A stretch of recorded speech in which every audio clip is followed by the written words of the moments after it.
All right, welcome into New York City. I'm Bill Reiter. This is Reiter's Block. Thank you for being here. We got a great show planned for you.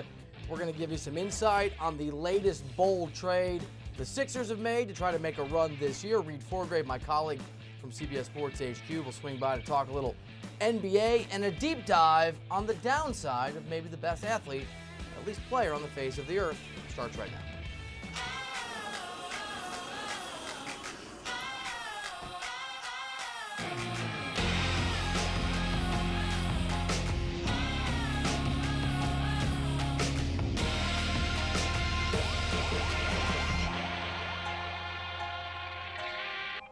All right, as the world waits with bated breath to see whether or not the Brow is going to pair up with Bron, it's worth remembering that while LeBron is worth all the headaches and the risk, and he is, there are headaches and there are risks. The downside of King James comes in three forms. He's going to age. When things go badly, he can be poison in the locker room. I know, I've been around it, I've covered it. And he's arguably, though maybe the best player of all time, also arguably the worst GM in the history of the NBA. All three of those things have been on display in the last month and remind us that getting Anthony Davis is not a guarantee of success if the Lakers can pull it off, and the process of getting AD could be problematic for the long-term goals of the Lakers. In fact, last night, that poison that can seep out of LeBron's world when he's frustrated or just doesn't care was on display. That was an epic beatdown in Indy against the Pacers. They lost by 42 points, and every one of those guys on the floor played like they'd rather be anywhere else on the face of the earth than in the purple and gold, one of the most prestigious organizations in sports, playing next to him, LeBron James, one of its greatest players. And don't just take my word for it. The body language from Rondo, Rajon Rondo, who's never shied away from expressing himself, sitting as far away, literally from LeBron James, as he could, in many ways told the tale. LeBron is a great teammate when you're the teammate that he wanted and you're the teammate that he chose and he's in a good mood, but he's a complicated guy and it can be off-putting to be a part of his world. We saw that from Rondo right there. I love the circles. Look how far away they are. We saw that on the floor, and certainly Brandon Ingram, who has not experienced anything like this before, got a first-hand taste from those passionate Pacers fans about what life in the wrong version of the LeBron vortex can feel like.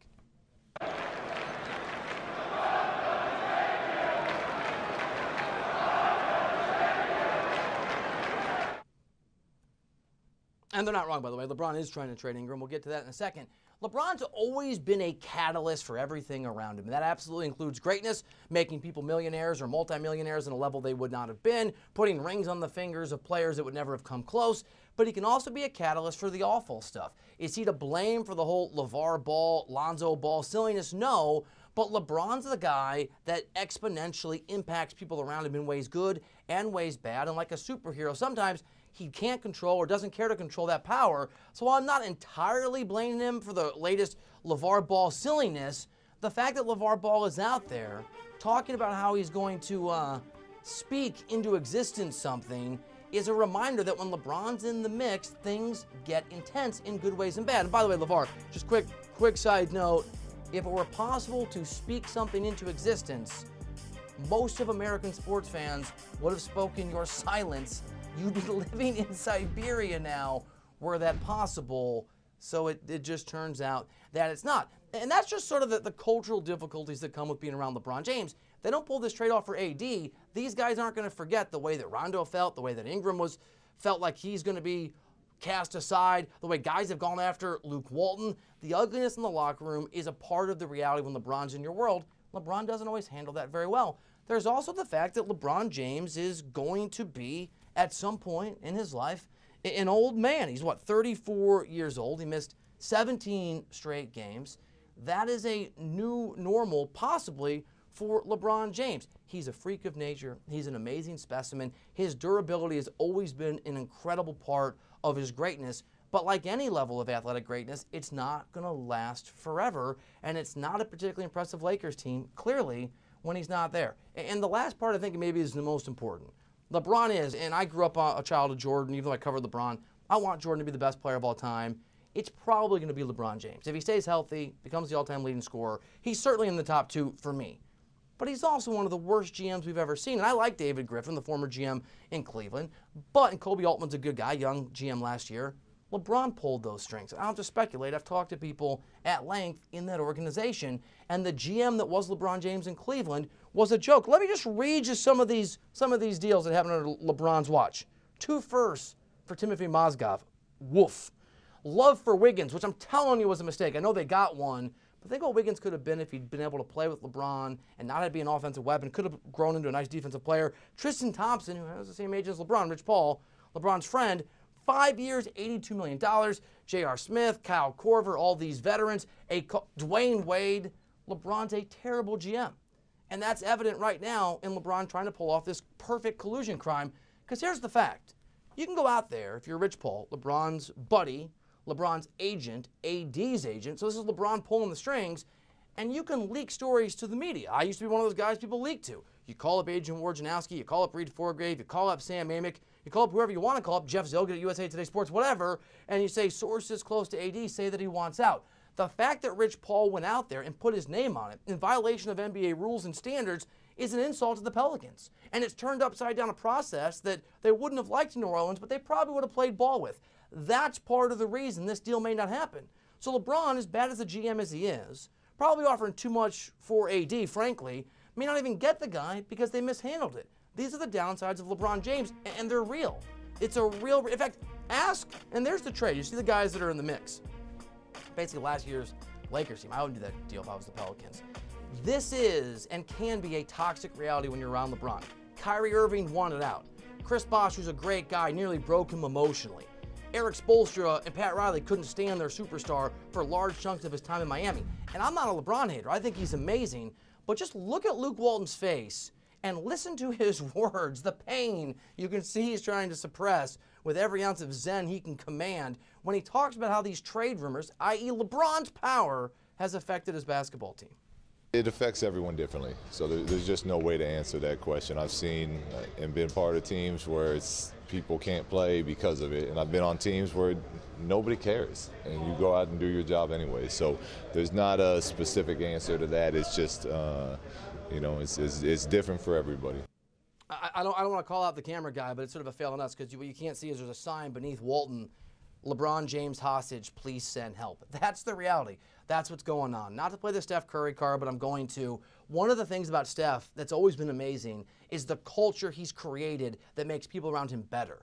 LeBron doesn't make that culture. He just makes guys better because he's so talented.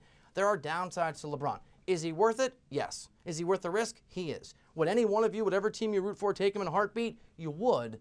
But let's not pretend he's the infallible one. And let's remember, some guys, Magic Johnson, are great at playing and terrible at the other side of that equation. LeBron James is that guy. There's no guarantee things work out in LA because as good as he is at playing basketball, there are risks that come with the rest of LeBron James in your world and in your orbit. We're going to talk about this with Reed Forgrave in just a minute, my buddy, my colleague from CBS Sports HQ, very connected guy around the association. We'll go inside the numbers. We got an NBA-heavy show, 24 hours from trade deadline. When we continue here on Writer's Blog with me, Bill Reiter.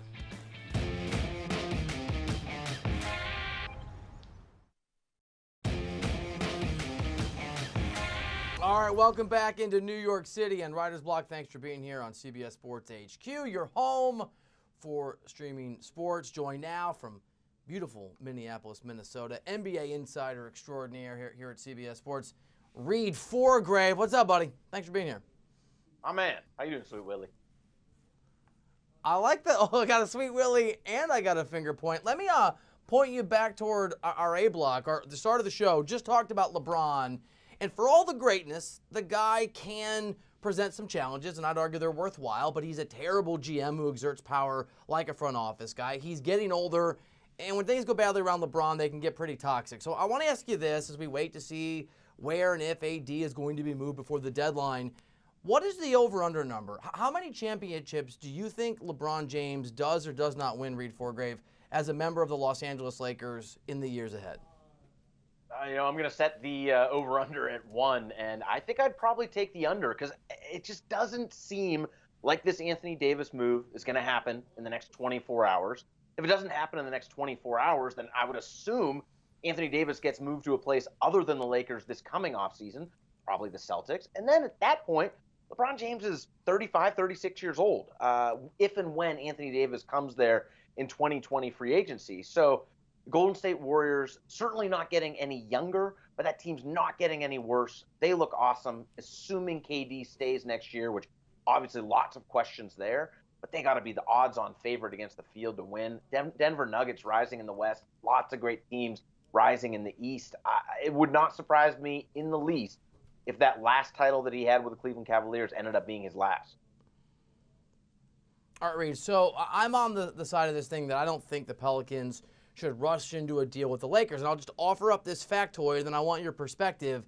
If, in fact, the Lakers trade a package, it would, of course, include draft picks, but the players were Kyle Kuzma, Lonzo Ball, and Brandon Ingram as the trio that formed the basis of that trade, and they went to New Orleans, and they play with Julius Randle, who's there now. You're basically talking about last year's Lakers team that won 35, 36 games. Where do you come down on whether or not what the Lakers have offered reportedly is enough, given all the sort of variables, to land a guy as talented as Anthony Davis?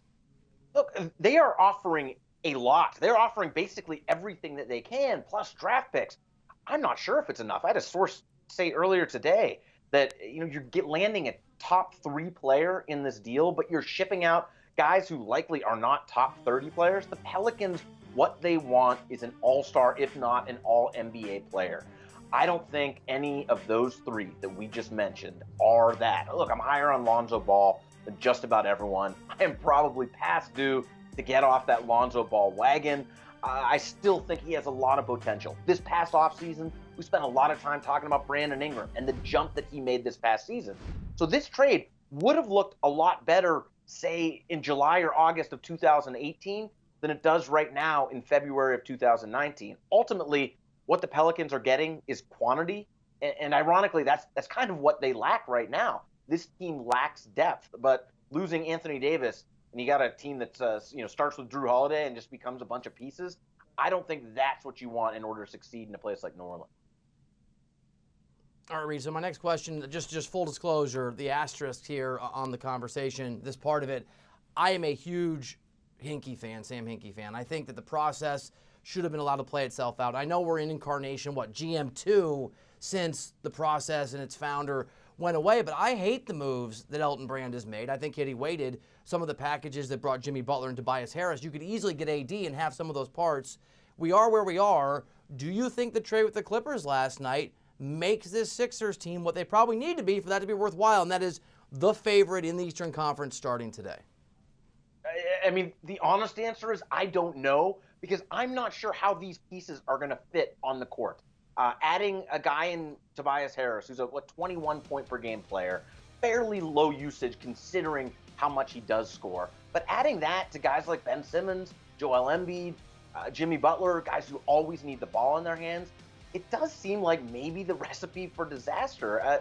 One thing about this trade that I don't like is what Sam Hinkie did, I thought was genius. They went through some painful years in Philadelphia to get to the point that they got to a year or two ago when they had this great core, drafting a guy like Markelle Fultz they thought was the final piece in the puzzle. Obviously, that didn't work out. But what I worry about here is that this is the exact opposite of the process. This is being completely impatient. I don't see why they have to make this move right now. What they're getting is now they have Jimmy Butler, unrestricted free agent at the end of the year, and Tobias Harris, an unrestricted free agent at the end of the year. Maybe they sign both of them and they have just massive contracts on their books. Maybe they lose both of them. One source did posit something interesting to me earlier today. With the chemistry problems that Jimmy Butler has posed in Chicago, in Minnesota, and now, according to reports, in Philadelphia, Tobias Harris serves as sort of a backup to Jimmy Butler in this future offseason. If Jimmy Butler decides he wants to go elsewhere, or just as likely, if not more likely, if the Sixers decide he's not worth the trouble, not worth all the hassle, then they can sign Tobias Harris to a $30 million a year or more deal that can kind of secure him as that third piece on that three-legged stool. I know I run the risk of cutting off some of your sourcing here, but I'm going to ask you, if you trade away Saric and Covington for Jimmy Butler, and then you have to throw massive picks, Jimmy Butler's obviously deal is up, unrestricted free agent this summer, and then that's such a potential disaster of a trade, you have to go throw way too much to go get Tobias Harris to be the backup. He's also an unrestricted free agent. Doesn't that sort of call into question whether or not Elton Brand knows what he's doing as the GM of that organization? I mean, this is his first time around, man. He's learning on the job. This is trial by fire, and he is.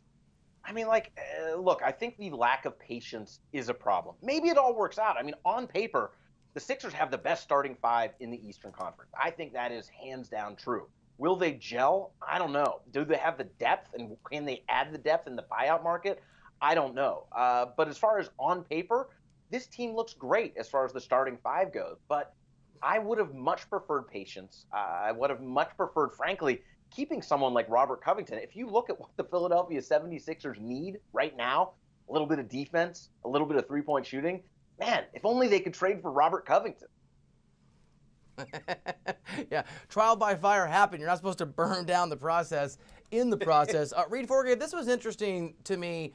Reports out there that Kyle Lowry was discussed by Toronto as part of a trade. Now, some of the details are the latest that it was Memphis who initiated the conversation about Lowry. Anybody can call about anybody else, but it kind of reminded me of the Anthony Davis situation where his dad and a lot of people around the NBA don't think AD should go to the Celtics because of the way that they treated Isaiah Thomas when he played through the death of his sister and injury, and then they shipped him out. So here's my question for you.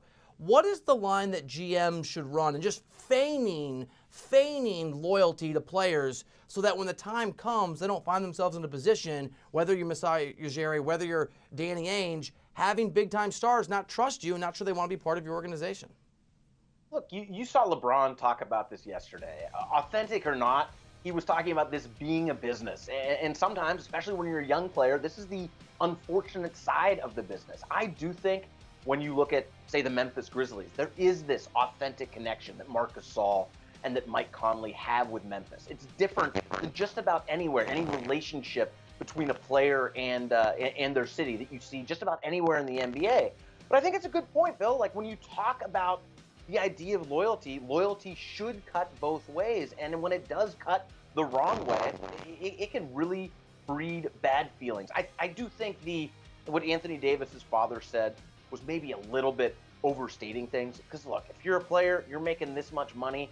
I've heard executives tell me before when they trade a player and the guy is apologizing and he says, you know what, my paycheck works just as much in this next city as it did in this city. I'm all right, I get it.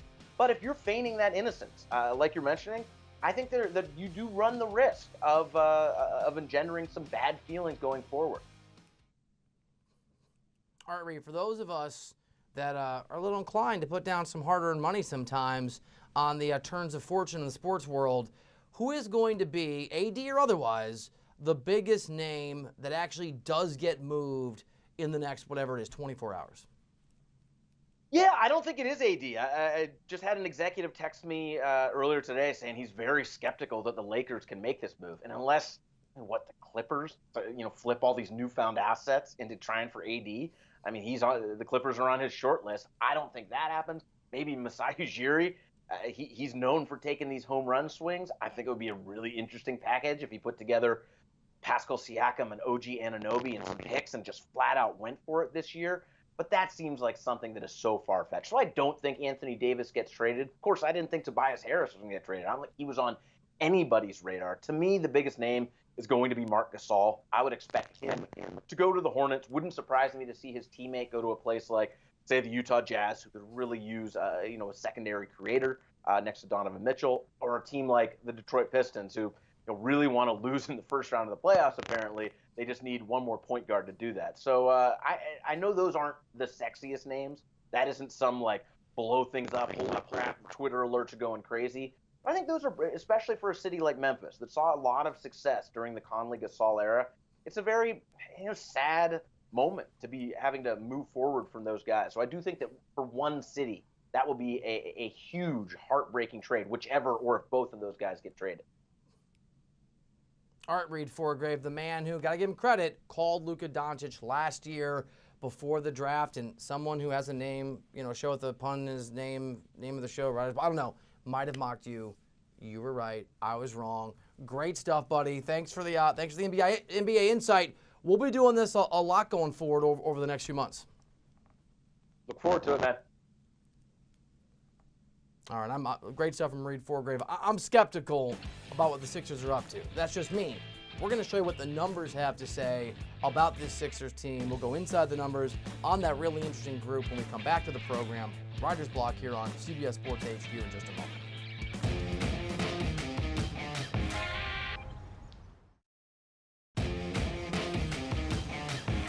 All right, welcome back into Writer's Block. There he is. You see him, the newest member of the Philadelphia 76ers, Tobias Harris, no longer a Clipper. Philly is going for it. And we're going to take you inside the numbers on the addition of Harris and what this Sixers team sort of feels and looks like now. Very ambitious move. We start with the number 5, by the way, on Inside the Numbers. Tobias Harris has now been traded 5 times in just 7.5 seasons in the league. His longest tenure with the team was in Orlando for 3 years. I hope he has his movers on speed dial. How about 17? With the addition of Harris, everyone in the Sixers starting 5 averages at least 17 points per game this season. It's amazing. No other team in the NBA has more than 3 such players. 27 and 43. It's a trio of numbers here on Inside the Numbers. Tobias Harris is the only player in the league this season averaging at least 20 points, 7 rebounds, and shooting 43% from 3. No player has ever completed a season with these averages, having attempted more than 34 threes. Harris has already attempted 258, so he got there. How about 32.3? Joel Embiid is such a stud, and his usage rate is 32.3%. That is the 4th highest mark in the NBA. Usage rate, the amount of time the ball's in your hands, basically how much you need the rock or have it. Tobias Harris's current usage rate is 23.3%, which ranks 75th in the league. Next up is 9. The Sixers also received Boban Marjanovic in the trade. Boban! When Harris and Boban were on the floor together with the Clippers, their net rating was 9. The only team with a higher net rating this season is the Bucks at 9.8. And finally, 9-4 after acquiring Harris. Philly's odds to win the East doubled to 9-4, which is now second best behind the Celtics. And I talked about this with Reed Forgrave a few minutes ago. I'm going to talk about a lot tonight on the radio show from 6 to 10 Eastern, Writer Than You, because everything in my life is a pun with my name. I'm skeptical. I'm not saying that I'm down on the trade. I'm just telling you I'm not sure that I buy it. We sleep way too often on chemistry, how guys get along. Locker rooms is part of the reason Kyrie Irving and the Celtics were amazing on paper, but I wasn't sure it was going to add up in reality, and obviously there's been some personality conflicts there. Tobias Harris, good guy by all accounts. Jimmy Butler, not an easy guy to play with. It's not going to be necessarily a honeymoon from Jump Street. All right, so thank you for being here on Writer's Block on CBS Sports HQ every day at 5 Eastern, 2 Pacific. Tommy Tran's coming up in just a minute. In fact, you'll see me because I'm going to stick around, talk a little hoops with Tommy. Eric Casilius is taking over on Sportsline in 30 minutes to help you make some moolah. So we got you covered. Keep hanging out. This is your home for streaming sports, and hopefully see you back here on Writer's Block tomorrow, same time, 5 Eastern, 2 Pacific.